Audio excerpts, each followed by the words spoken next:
tu bar ni Sunday tlai lamdar ni ania tuna hian saltlang thlan muala kan oma so lai son so lai son so lai ni hi saltlang thlan muala ni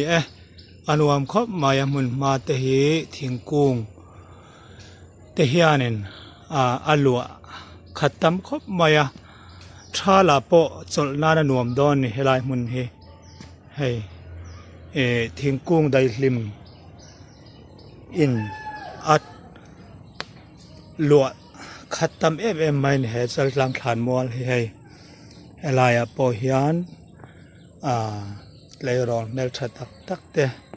an lo chol ha dam ve ni hi hei an ni po hi hei Sunday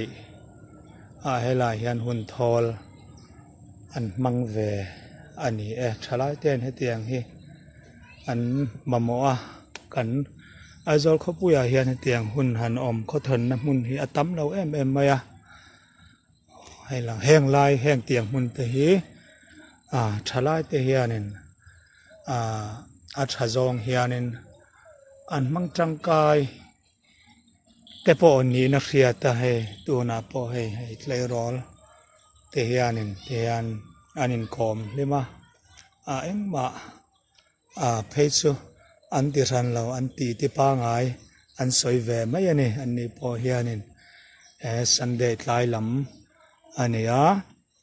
tiang hi mun danga po mun fian rel dewa chuan pil ril dewa chuan mu tur hi